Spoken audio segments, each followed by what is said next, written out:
Hi, girls and boys. Thanks for joining us again for our weekly devotion.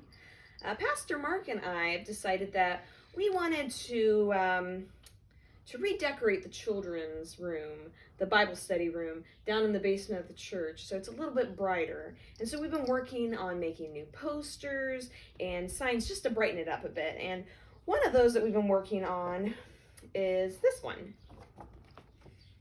And this focuses on the Beatitudes that we find in the Bible. And that's actually what we're going to focus on today for our daily devotion. Have you heard of the Beatitudes before? Looking at our poster, you might think it's about bees, but it's not. That's just a fun way to remember what the Beatitudes are, which are blessings that Jesus talks about in the New Testament. And as you can see, we have 1, 2, 3, 4, 5, 6, 7, 8 bees. And those each represent a different blessing that Jesus talks about in Matthew chapter 5, verses 3 through 12. So we're going to go through those 8 blessings, and I'm going to explain a little bit about them. So the first one is, "Blessed are the poor in spirit, for theirs is the kingdom of heaven." Now, the poor in spirit can mean both those who maybe don't have a lot of money or a lot of things, but also those who are in need of God. The next verse is, "Blessed are those who mourn, for they will be comforted." When we come across the word mourn in this verse, it means those who are sad or maybe who have experienced some sort of loss that makes them sad. But even in our sadness, God promises to be with us and to comfort us. "Blessed are the meek, for they will inherit the earth." Now, the word meek during the time the Bible was written means a little bit different than what it means today. Back then, it meant that you have strength, but that you were able to keep that under control.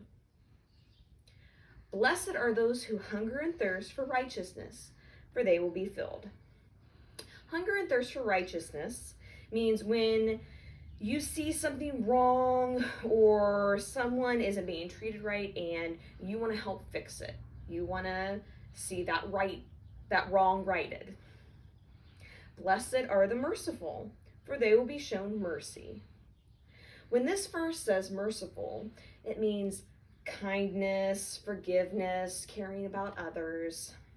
And we should try to be merciful to others because in return we will be shown mercy. "Blessed are the pure in heart, for they will see God." What does that mean by pure in heart? Well, it means that when others aren't nice to us and maybe are even mean, we choose not to think badly about them. When we are pure in heart, we're able to see and hear God more clearly. "Blessed are the peacemakers, for they will be called children of God." Peacemakers means we try to find a way to fix a problem instead of causing more trouble. When we do this, we are showing others that we are part of God's family. "Blessed are those who are persecuted because of righteousness, for theirs is the kingdom of heaven." Persecuted is a big word. It means being treated badly or even bullied.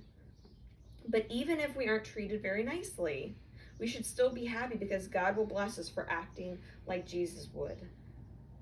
And then the last 2 verses. "Blessed are you when people insult you, persecute you, and falsely say all kinds of evil things against you. Rejoice and be glad, because great is your reward in heaven. For in the same way they persecuted the prophets who were before you." And again, we just talked about persecuted. What's that mean? It means being bullied, being treated nicely. And again, how we handle that is we act as Jesus would, and then we're showing others that we are followers of Christ.